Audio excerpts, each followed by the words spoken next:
Hey, it's Tim. We're at GDC, and I forgot my badge.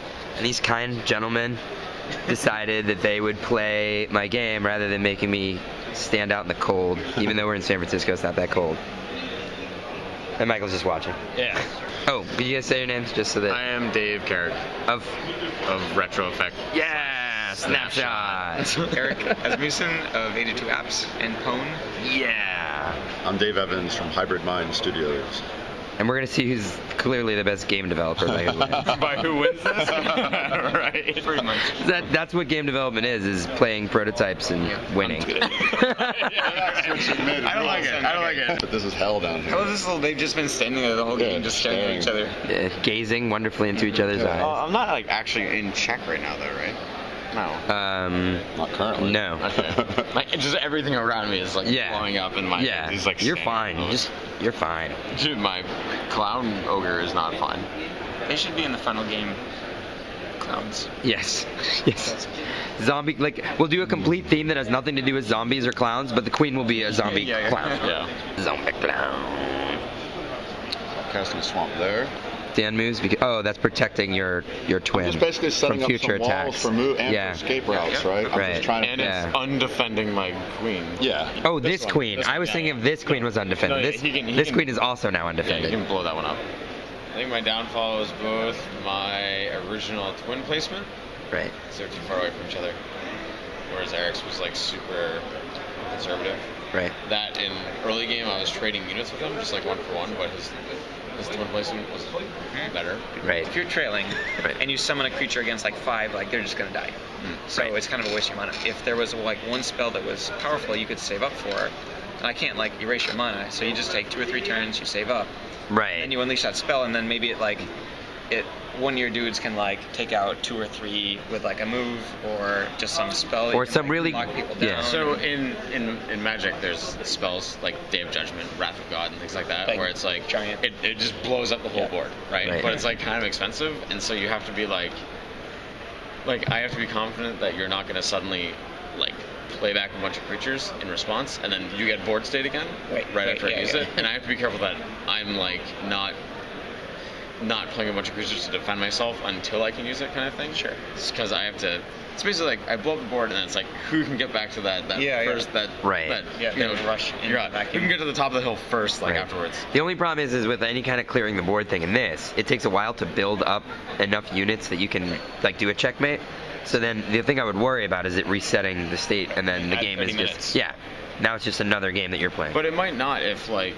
Because like if Eric had a whole bunch of units and I blew up board right now, he would still have like 10 mana in his mana pool, and then he'd just be like boom, boom. But and it is because it's left in his mana pool. yeah, Right. you know, like he would, or I don't know. Yeah. Because if you spent it all, maybe if you gain mana at the end of your turn instead of the very beginning or Right. something. But that mana would go away almost instantly because you'd have to start. Then you'd cast like one other thing, and then you'd be at 3 mana per turn. You And know? because that also takes out your income, basically, then that could actually be a big tipping point change. Yeah. Particularly if maybe you use it to like Yeah. the next move is checkmate. So what if it was some kind of spell that didn't reset the state of the board, and it didn't destroy creatures, but it really focused on the other twin and maybe possibly killing him? Maybe makes the twin immobile.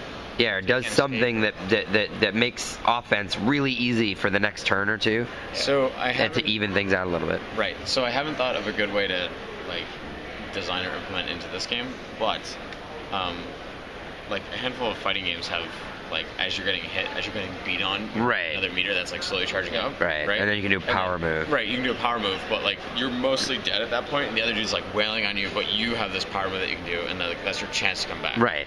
That's You know? your last ditch effort. Right. Yeah. The other person can still like counter it, and the other person can still like avoid it and Right. dodge it and stuff like that. But Because if they you have couldn't, to it would and feel they don't. cheap. Because it'd be like, oh, well, why don't I just wait till the end and then Right. the whole game is I'm gonna decided. get the crap kicked out of me and then Right. just blast you with this Exactly. like, ultimate thing. That's an interesting idea, though. But I don't know how that would come into play in this game. So thoughts? Good, bad?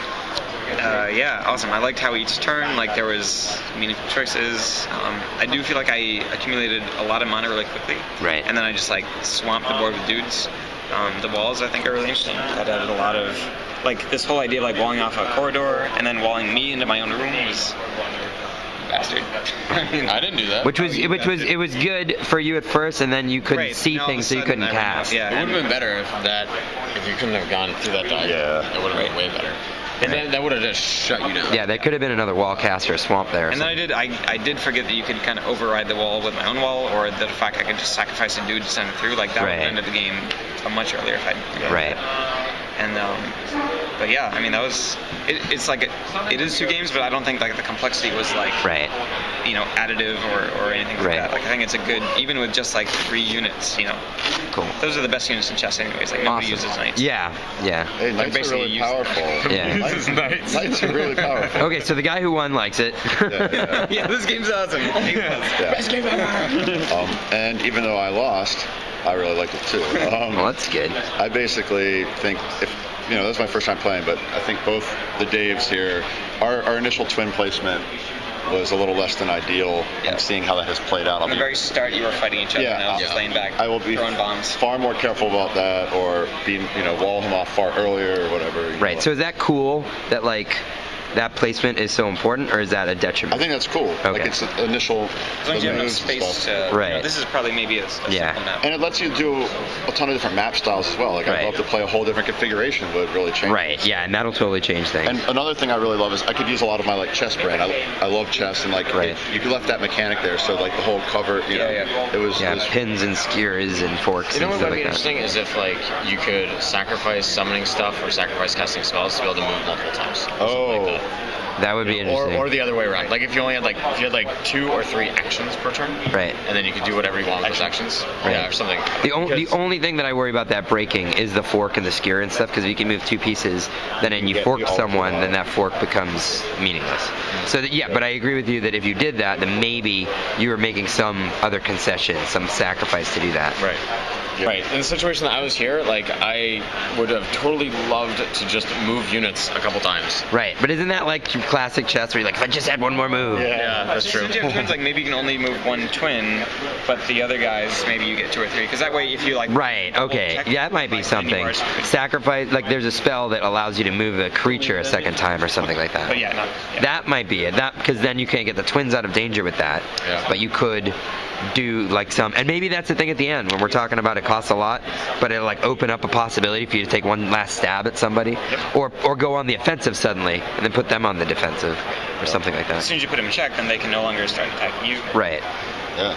I mean, all the stuff I say, you have to play it, right? Yeah. Sometimes, as the players now, we want all these extra freedoms, but sometimes those constraints will make it really addicting and fun. I love that chess doesn't let you move multiple times. I know this isn't supposed to be chess. You need little Pac-Man rules or something like that, where you can eat the big thing, and then you can just go around with your twin and be like, boom, boom. Oh, like checkers, like the king. Gobble up all the other person's unit. What about close, and all of a sudden use this ability where you just be like.